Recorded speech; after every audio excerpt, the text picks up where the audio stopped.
گاندھی جی نے ایک مضمون لکھا ہے، بہت اہم مضمون، اس مضمون کا نام ہے شاید ہندوستان کی بہادر خاتون کے نام سے. تو ایک امجدی بیگم کا نام ذکر کیا اور 3 خاتون اور ہے جس کا نام ذکر کیا ہے. وہ 3 خاتون یہ ہے، مولانا حضرت موہانی نے اس تعلق سے کہا ہے کہ بیگم حضرت موہانی اور بیگم آزاد یعنی مولانا ابوالکلام آزاد کی اہلیہ اور کملا نہرو، یہ 3 خاتون کا ذکر کیا ہے جنگ آزادی میں، جو بڑی بہادرہ تھی، بڑی جرأت مند تھی. انہوں نے بھی بہت مجاہدہ کیا. اور مولانا حضرت موہانی نے کہا بیگم آزاد اگر نہ ہوتی تو زیادہ سے زیادہ مولانا ابوالکلام آزاد یا البلاغ اور الہلال نکالتے رہتے. اسی طریقے سے اگر جواہر لال نہرو کی اہلیہ نہ ہوتی تو زیادہ سے زیادہ یہ ایک عمدہ بیرسٹر ہوتے، اس سے زیادہ کچھ نہیں ہوتے. تو ان تینوں کا بھی بہت بڑا کردار ہے جنگ آزادی میں. اسی طریقے سے آگے بڑھیے تو کستوربا گاندھی، یہ کیا کہتے ہیں، گاندھی جی کی اہلیہ تھیں کستوربا گاندھی. تو انہوں نے بھی گاندھی کے ساتھ بہت بڑا کارنامہ انجام دیا، ان کا ساتھ دیا. جنگ آزادی کی جتنی تحریکیں چلی، جلسے جلوس ہوئے اور تحریکیں جتنی بھی چلی انہوں نے ساتھ دیا ان کا، کستوربا گاندھی نے. اسی طریقے سے خاتون کا ذکر آتا ہے سروجنی نائیڈو. یہ انہوں نے اپنے تقریروں کے ذریعے سے اور شعر و شاعری کے ذریعے سے اپنے اس وقت کے فوجیوں کو للکارا ہے اور تیار کیا ہے اور جنگ آزادی کے لیے ابھارا ہے. یہ بڑی پیش کردہ اور سربراوردہ خواتین تھیں جنہوں نے آزادی میں بڑھ چڑھ کر حصہ لیا ہے. ایک خاتون کا نام آتا ہے سبز پوش خاتون. اس کو اس وجہ سے کہا جاتا ہے کہ وہ سبز کلر کا برقع پہنتی تھی. نام اس کا پتہ نہیں چلتا ہے، تاریخ میں ممکن ہے کہ کہیں لکھا ہو، لیکن سبز پوش خاتون کے نام سے جانا جاتا تھا. وہ مرد کا لباس پہنتی تھی اور جنگ آزادی کے لیے میدان کارزار میں گئی اور اس کے بعد مردوں کو للکارتی تھی. ایسا للکارتی تھی کہ تمام کے تمام فوجی انگریزوں پر ٹوٹ پڑتے تھے اور خود وہ تلوار اور بندوق لے کر گھوڑا پر سوار ہو کر کے کتنے فوجیوں کی گردنوں کو قلم بند کر دیا. کیسی خاتون تھی، کتنی بہادرہ جرأت مند تھی. آج آپ سے کہہ دیا جائے کہ فلاں کام کر لیجئے، ہم سے یہ نہیں ہوگا.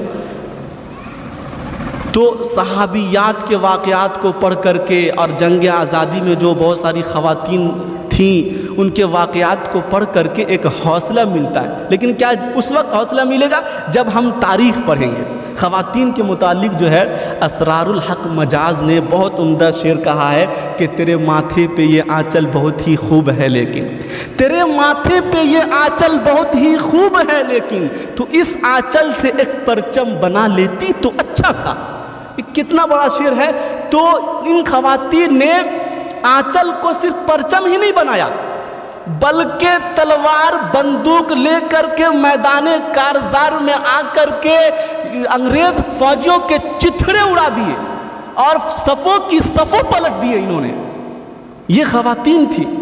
کرنل ہڈسن کا ایک واقعہ انہوں نے ایک موقع پر کہا کہ جس ملک کی عورتیں اتنی جاباز ہوں اور وفادار ہوں، انگریزوں کی حکومت وہاں محض چند غداروں کی نمک حرامی کی وجہ سے حکومت قائم ہو سکتی ہے. کرنل ہڈسن نے یہ کہا ہے خواتین ہندوستانی بہادر خاتون کے متعلق. تو یہ واقعات ہیں ان بہادر خواتین کی جنہوں نے جنگ آزادی میں خوب بڑھ چڑھ کر حصہ لیا ہے. مقررین بیان نہیں کرتے، مورخ تاریخ میں بہت کم شاذ و نادر پیش کرتے ہیں اور قلمکار اپنے مضامین میں بہت کم لکھتے ہیں. اس کو مرد پڑھے نہ پڑھے، خاتون کو تو پڑھنا فرض ہے تاکہ اس کو اپنے واقعے کے متعلق، مرد تو اپنے بارے میں ذکر کر رہا ہے، بتاتا ہے کہ مرد نے یہ کام کیا وہ کام کیا، تو ایک شعر بھی انہوں کو سنا دینا چاہیے کہ وجود زن سے ہے تصویر کائنات میں رنگ، وجود زن سے ہے تصویر کائنات میں رنگ، اسی کے ساز سے ہے زندگی کا سوز درو. زندگی کے جس لمحے میں، جس گوشے میں، جس مقام پر آپ جائیں، عورتوں کے کارنامے خالی نہیں ہیں۔ خواتین کو بس پڑھنے کی ضرورت ہے اور اپنے اندر امنگ، جذبہ، حوصلہ، شوق یہ پیدا کرنے کی ضرورت ہے، اور وقت آئے تو اس طرح کارنامہ کر کے دکھانے کی ضرورت ہے۔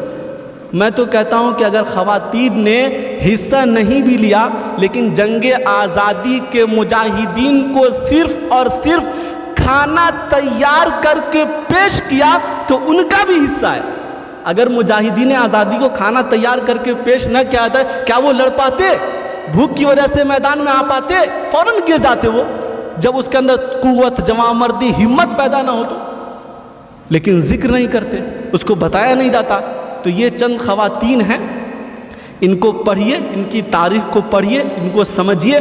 اور میں نے ایک مقالہ لکھا ہے، جب میں دارالعلوم ندوۃ العلماء میں زیر تعلیم تھا، عالمیت کے بعد وہاں 1 ایئر کا ایک کورس چلتا ہے، department of journalism and publicity, جو اس میں عربی، اردو، ہندی مضامین لکھنے تیار کروایا جاتا ہے۔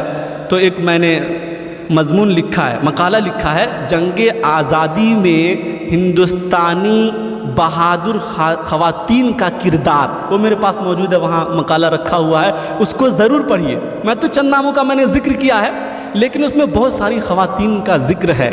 یہ چند محدود مدت میں تمام واقعات کو بتانا، تمام خواتین کا ذکر کرنا یہ آسان نہیں ہے۔ پوری تاریخ پڑھنے کی ضرورت ہے، کتابیں پڑھنے کی ضرورت ہے۔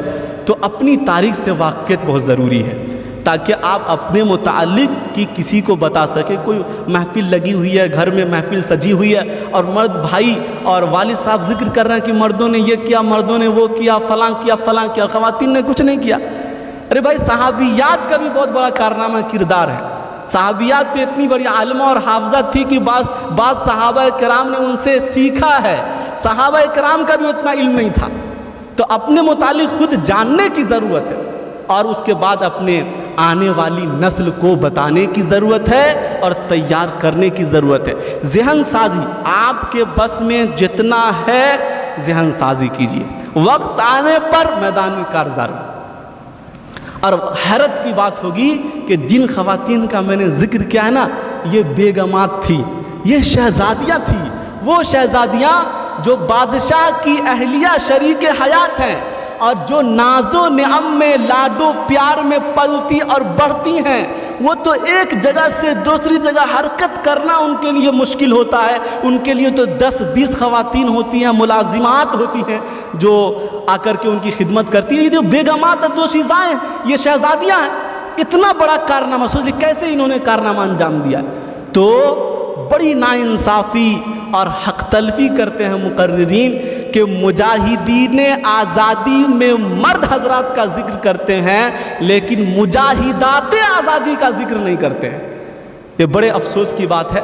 اللہ تبارک و تعالی ہم تمام لوگوں کو علمی سمجھ عطا فرمائے، اور خواتین نے جو کردار ادا کیا ہے، اور مرد مجاہدین نے، اور ان کے جو پیغامات ہیں، ان کی جو خواہش اور تمنا تھی اپنے ملک کے تئیں، اپنے ملک کو بڑھانے اور اوپر لے جانے کے تئیں، اس فکر کو پیدا کرنے کی ضرورت ہے۔ اور کم از کم جب ہم پڑھیں گے، مطالعہ کریں گے اور تاریخ سے واقفیت حاصل کریں گے، تب جا کر کے ہم اپنی نسل کو تیار کر سکتے ہیں اور بتا سکتے ہیں۔ اور اسی وقت جا کر جب موقع آئے گا، وقت آئے گا، تو ہم اپنی نسل کو جو ہے میدان کارزار میں اتار سکتے ہیں، اپنے ملک کے لیے کچھ کر سکتے ہیں، اپنے اسلام مذہب کے لیے کچھ کر سکتے ہیں۔